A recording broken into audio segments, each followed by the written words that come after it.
যদিও অনেকে বলে যে আমার ছবিতে ভিলেন থাকে মেয়েরা, কিন্তু দেখতে পাচ্ছি তো, কিন্তু আমি তো দেখলাম পরাণের ম্যাক্সিমাম দর্শক মেয়ে ছিল, সুরঙ্গরও ম্যাক্সিমাম দর্শক, ফ্যামিলি অডিয়েন্স বেশি আমার ছবিতে থাকে। নারীবাদীরা তোমার উপরে খেপা কেন? জানি না তো আসলে কেন খেপা। সাবজেক্ট নাকি নারী কি খুব সাংঘর্ষিক জায়গা? তাহলে নারীবাদীরা কেন দামাল ছবিটা দেখলো না? চিন্তা করেন, বাংলাদেশে যত ছবি হয় এর মধ্যে ম্যাক্সিমাম ছবিতে তো লাস্টে ভিলেন মারা যায়, ভিলেনটা তো ছেলে মানুষ। দু একটা সিনেমাতে যদি নেগেটিভ ক্যারেক্টার নারী হয়, এতে করে নারী সমাজকে কিছু না, একটা ক্যারেক্টার বোঝায়। মানে আমরা তো আসলে এমন যদি একটা সিনেমার কোনো নারী ক্যারেক্টারই ভালো না, সবাই খারাপ, এরকম তো না বিষয়। সাকিব ভাই আসে তেমন পুরনো প্রেম নতুন সংসার। কারণ আমার ক্যারিয়ারের শুরু পোড়ামন 2 দহনের পর থেকেই সাকিব ভাইয়ের সাথে আমার দেখা হয়, উনি আমাকে পরামর্শ দেয়। আমি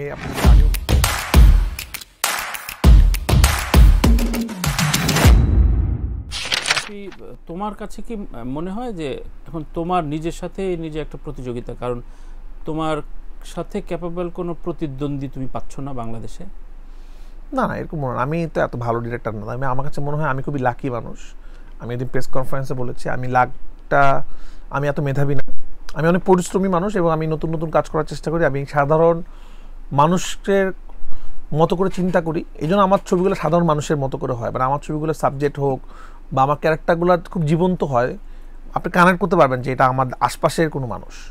কিন্তু আমি এখনও আমার কাছে মনে শিখছি, আসলে আমার নতুন নতুন এক্সপেরিমেন্ট করছি।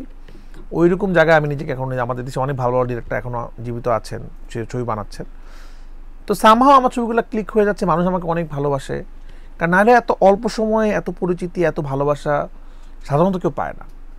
এই যে দেশ বিদেশে যাচ্ছি, মানে এয়ারপোর্ট থেকে শুরু হোক, রাস্তাঘাট, আমি কখনো কল্পনা করিনি। মানে একটা সময় তো আসলে আমরা তো ক্যামেরার পিছনে থাকি, কিন্তু মানুষ হলে গেলে জড়া ধরতেছে বা এয়ারপোর্টে গেলে বলতেছে ভাই সুরঙ্গ পুরো সিনেমার গল্প মুখস্থ, আবার কিন্তু আপনার সিনেমা হলে আমরা সব ফ্যামিলি মিলে গেছিলাম। এই যে একটা ভালোবাসা, তো এগুলা খুব অবাক লাগে যে তখন মনে হয় যে না, আসলে ভালো ছবি বানাতে হবে আরো বেশি। রাইট। তো তোমার প্রচুর ফিমেল ফ্যান নাকি? আমার ছবি তো ফিমেলরা বেশি দেখে, যদিও অনেকে বলে যে আমার ছবিতে ভিলেন থাকে মেয়েরা, কিন্তু দেখতে পাচ্ছি তো, কিন্তু আমি তো দেখলাম পরাণের ম্যাক্সিমাম দর্শক মেয়ে ছিল, সুরঙ্গরও ম্যাক্সিমাম দর্শক, ফ্যামিলি অডিয়েন্স বেশি আমার ছবিতে থাকে। নারীবাদীরা তোমার উপরে খেপা কেন? জানি না তো আসলে কেন খেপা। সাবজেক্ট নাকি নারী কি খুব সাংঘর্ষিক জায়গা? তাহলে নারীবাদীরা কেন দামাল ছবিটা দেখলো না? দামালের সিনেমার এন্ডিং দৃশ্য হচ্ছে যে একটা নারী মুক্তিযোদ্ধা একজন রাজাকারকে হত্যা করছে, সেই দৃশ্যটা দেখে তো হাততালি দেওয়া উচিত ছিল। কেন ময়নাকে যখন আগুনে পোড়ায় তখন মানুষ হাততালি দেয়, কেন একজন রাজাকারকে পুরানোর সময় সবাই হলে হাততালি দিয়ে কেন দামাল ছবিটা সুপার ডুপার হিট করলো না? তো আমি তো সে প্রশ্ন করতে পারি। এখন আমার যেই ছবিটাতে নারী ভিলেন, সেগুলো আপনারা ব্লকবাস্টার করে দিচ্ছেন, আর যেটাতে নারী হিরো না, তাদের যুক্তি হচ্ছে সারা দেশের অধিকাংশের মনস্তত্ত্ব এরকম এবং তাকে প্রভাবিত করছো।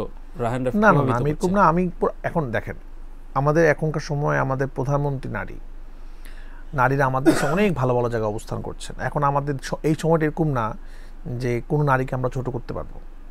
নারীরা আমাদের সমানে সমানে কাজ করছে, সব অফিস হোক, আদালত হোক, তারা দেশ চালাচ্ছে। পরাণ এবং সুরঙ্গে যে গল্পে নারীর প্রতি আক্রোশ ছিল না, আমার ক্যারেক্টার প্রতি আক্রোশ ছিল। এইরকম নারী কি পৃথিবীতে বিলং করে না? এখন পরাণ তো একটা রিয়েল স্টোরিনের ছবি। এখন সেই নারীকে তাহলে উনি নারী বলে ওনাকে ছেড়ে দিবে এখন আদালত? উনি তো নারী একজন, ওনাকে ছেড়ে দেখ।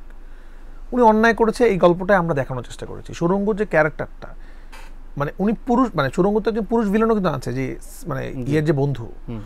এবং আপনি একটা যে চিন্তা করেন, বাংলাদেশে যত ছবি হয় এর মধ্যে ম্যাক্সিমাম ছবিতে তো লাস্টে ভিলেন মারা যায়, ভিলেনটা তো ছেলে মানুষ। দু একটা সিনেমাতে যদি নেগেটিভ ক্যারেক্টার নারী হয়, এতে করে নারী সমাজকে কিছু না, একটা ক্যারেক্টার বোঝায়। মানে আমরা তো আসলে এমন যদি একটা সিনেমার কোনো নারী ক্যারেক্টারই ভালো না, সবাই খারাপ, এরকম তো না বিষয়টা। কিন্তু মূল ভিলেনের জায়গায় অনেকে বলে, তোমাকে প্রেইজ করে বলে যে অসম্ভব সুন্দর নির্মাতা, ফাইনেস্ট নির্মাতা, লাইন লেন্থ বোঝে, কালার দারুণ হয়, গল্প বলতে ভালোবাসে দারুণ, কিন্তু সাবজেক্ট চুজিং এর ব্যাপারে একটা নারী প্রতি না, এটা দুইটা ছবি নিয়েই শুধু বলে। দেখেন আজকে আমার পোড়ামন 2-তে তো নারী আমরা কোন মানে নারী ভিলেন না, পূজা। সামনের ছবিতেও নাকি আসছে চ্যানেলে সাগরুনির, সেটা নিয়ে নাকি তুমি এইভাবে গল্প বাঁধছো? এটা মানুষ দেখলে বুঝতে পারবে, হয়তো আমি কত মানে ওনাদেরকে ভালো দেখিয়েছি না খারাপ দেখিয়েছি বলতে পারছি, এখনো তো ওটা কার গল্প সেটা তো আমরা বলতে পারবো না, সাংবাদিক দম্পতির গল্প, কিন্তু মানুষ দেখলে বুঝতে পারবে। আমার ফ্রাইডে তো নারী হিরো, আমার খাঁচাবিতে অচিন বাকিতে নারী হিরো, আমার টানে নারী হিরো। তো আমি জানি না এটা হয়তো যে আলোচিত হলে হয়তো সুরঙ্গ অনেক বেশি আলোচিত, সমালোচনা সহ্য করতে হয়। মানে আমার যে ফিল্মের যে আমার ফিল্মোগ্রাফি, আমার যতগুলো ছবি আছে সবগুলো ছবি দেখে আপনাকে জাজ করতে হবে নারী বিদ্বেষে কিনা। আমি আসলে যেহেতু দুটো ছবির সবচেয়ে বেশি ব্লকবাস্টার, এবং লাস্ট এই কথাটা তো লাস্টে এটা আমার কাছে মনে হচ্ছে পরাণ এবং সুরঙ্গ আসার কারণে হয়তো এটা হয়েছে ব্যাক টু ব্যাক তুমুল আলোচিত এবং তুমুল সফল ছবি। আর এটা ব্যাক টু ব্যাক, মানে এখানে আমার মনে হয় তুফান আসলে ঠিক এটা হয়তো চলে যাবে। যাই হোক, আমি বিশ্বাস করতাম আমি ওইরকম করে আমি ক্লারিফাই করতে চাই, কারণ আমি বেসিক্যালি তোমার নির্মাণের ফ্যান। এটা যদিও উপস্থাপক হিসেবে বলাটা উচিত না, আমার সুরঙ্গ বা পরাণের গল্প নিয়ে চিন্তা করেন, গল্পের ক্যারেক্টার নিয়ে চিন্তা করেন, মানে আপনি ক্যারেক্টারের এন্ডিং এছাড়া কিছু দেখা যায় না। আজকে মানে পরাণের যে এন্ডিংটা বা পরাণের তো মিমকে আমরা লাস্টে তো মিম তো পুলিশ ধরে নিয়ে যাচ্ছে মিমকে, কিন্তু এই ধরনের ক্যারেক্টার আমি কিন্তু অনেক নারীদেরকে জিজ্ঞেস করছি যে কেন আপনি পরাণ দেখলেন। অনেকে আমাকে বলছে যে আমাদের জীবনের সাথে মিলছে, কিছু মানুষ অনেকে নারীদের সাথে মিলছে, কিন্তু এই যে ময়না ক্যারেক্টারটা, এই ময়না ক্যারেক্টার কি বাংলাদেশে বিলং করে না?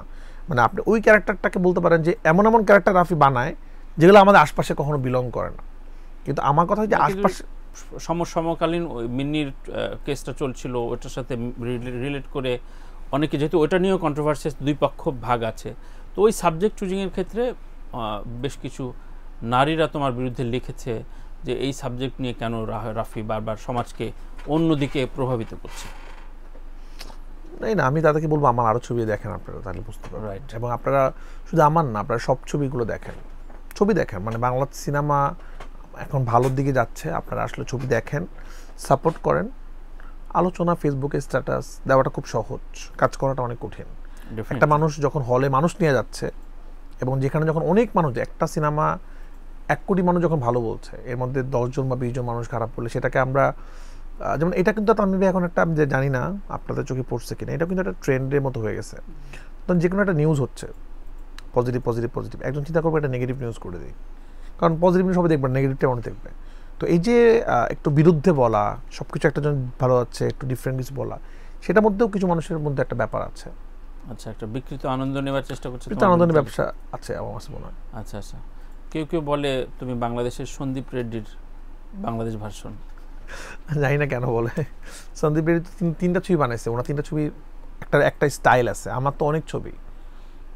রাইট, তুমি মোস্ট সিনিয়র অবশ্যই, অনেকগুলো ছবি কাজ হয়েছে, অনেকগুলো ছবি, কিন্তু আমার ছবি সাবজেক্ট তো একরকম না, বিভিন্ন। রাইট, তো বলে ভালো লাগে। সন্দীপ রেড্ডি সাকসেসফুল মানুষ, মানে অবশ্যই এটা তুমি মানে কমপ্লিমেন্ট হিসেবেই নিতে চাও। আমি সবকিছু কমপ্লিমেন্ট হিসেবে নেই। তোমার কি যাই বলুক, আলোচনা আমাকে নিয়ে, আমার সিনেমা দেখে সমালোচনা করলে আমি তাকে সম্মান করি।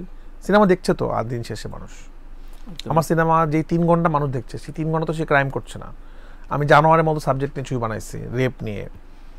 আমি বিশ্বাস করি জানোয়ার দেখার পর মানুষ মানে প্রতিদিন তো রেপিস্ট তৈরি হচ্ছে, বা আমি আমার জানোয়ার ছবি দেখার পর আমি বিশ্বাস করি আর জীবনে কেউ চিন্তাও করে যে আমি এই কাজটা করব, সে এই কাজটা থেকে বিরত থাকবে। তো আমি চেষ্টা করি সবসময়, আমি মুক্তিযুদ্ধ ছবি বানানোর চেষ্টা করছি, ফুটবল নিয়ে, যেটা আমাদের বাংলাদেশ সবচেয়ে বেশি অবহেলিত ছবি, মেয়েদের ফুটবল। যেমন আমার দামালের এন্ডিং ছিল নারী ফুটবল দলের বিজয়, এটা নিয়েও অনেকে কমপ্লেন করছে যে কোনো দরকার ছিল না, দামালের এন্ডিংটা আসলে ওইখানেই করে দেওয়া উচিত ছিল। আবার এখানে নারী ফুটবল দল টানা দরকার কি? আমার কাছে মনে হয়েছে যে আমাদের এখনকার নারীরা ভালো খেলছে, যদি আমাদের আগের থেকেই প্ল্যান ছিল এটা, যে এন্ডিংটা হবে নারী ফুটবল টিমের গল্প দিয়ে, বিজয় দিয়ে। তো আমি বিশ্বাস করতাম, আমি দামাল নিয়ে বেশি কথা, দামাল নিয়ে আমার অনেক আক্ষেপ আছে, যে ছবির শুরু হচ্ছে নারী ফুটবল টিম দিয়ে, শেষ হচ্ছে নারী ফুটবল টিম দিয়ে, এবং সবাই এক বাক্যে বলছে যে ছবিটা অনেক ভালো। তাহলে কেন এটা এখন নারীবাদীরা দেখুক, ছবিটা দেখে আরও বেশি, এই ছবিটা আবার দেখানো শুরু করুক, বা ছবিটা দেখুক, তখন বলুক যে রায়হান রাফি, সন্দীপ রেড্ডি ভাঙ্গা কিনা। আসলে তাহলে আমি দামালের মতো সিনেমা কেন বানাবো, কেন পুরামন 2-এর মতো ছবি বানাবো, যে খুবই সেন্সিটিভ সাবজেক্ট নিয়ে কিন্তু ছবি ছিল পুরামন 2, যে আত্মহত্যা করলে জানাজা হয় না, বা দহনের মতো সাবজেক্ট, যেখানে আমরা কি বলেছি যে নির্বাচনের সময় যে বাসে আগুন দিয়ে মানুষকে মারানো। তো প্রত্যেকটা সাবজেক্ট, আমি কিন্তু বিভিন্ন সাবজেক্ট নিয়ে কাজ করছি, সমাজের জন্যই কাজ করছি। একটা সুরঙ্গ, একটা পরাণ, রিসেন্ট টাইমের জিনিস দিয়ে তো জাজ করা উচিত না কাউকে। অবশ্যই তোমার ব্যাখ্যাটাই আমি নিতে চাইছিলাম। তো তোমরা গুটি কতক 2-3 জন আছো যারা রিসেন্ট টাইমে দর্শক টানতে পেরেছে, এবং সবচেয়ে বড় সহজ সমীকরণ হচ্ছে ঈদ ছাড়া হলে সেইভাবে মানুষ আসছে না, তোমরাও সেই জায়গায় আসছো। তো বাংলাদেশে বড় তর্ক তৈরি হয়েছে 2023-এ, সেটা হচ্ছে হিন্দি ছবি একই দিনে দেখার। সামনে 2024-এ বাংলাদেশে ফিল্ম ইন্ডাস্ট্রি এবং হল, সিনেমা হলের দৃশ্যপট বদলাবে কিনা বাংলা ছবি দিয়ে? বাংলা ছবি দিয়ে হিন্দি ছবি দিয়ে, মানে হিন্দি ছবিতে তুমি এখন ইগনোর করার কোনো না না, উপায় আমি নাই। একটা জিনিস বিশ্বাস করি যে আমি অনেকে বলে না যে আমরা কম্পিটিশন আমরা দিতে পারবো হিন্দি ছবির সাথে, এটা দিতে হচ্ছেই সিনেমাতে না। মানে আলটিমেটলি আপনি যাদেরকে সিনেমা হলে সিনেমা যদি দেখতে না দেন, সে তো অনলাইনে দেখে ফেলছে। আমরা ওটিটিতে যখন কাজ করি, আমাদের ওটিটি কন্টেন্ট যখন রিলিজ হয়, আমরা নেটফ্লিক্সের সাথে কম্পিটিশন করছি, কারণ যে লোকের কাছে নেটফ্লিক্স আছে তার কাছে চরকি আছে, তার কাছে হইচই আছে। কিন্তু ওটিটি আর হল হিসাব নাকি এক না। না, কিন্তু আমি এটাই বলছি, তো এখন কম্পিটিশন দিতে হবে আমাদেরকে। বাট আমি যেটা বিশ্বাস করি না, যেটা আমরা বলছি যে হল বাঁচাতে হলে হিন্দি ছবি আনতে হবে।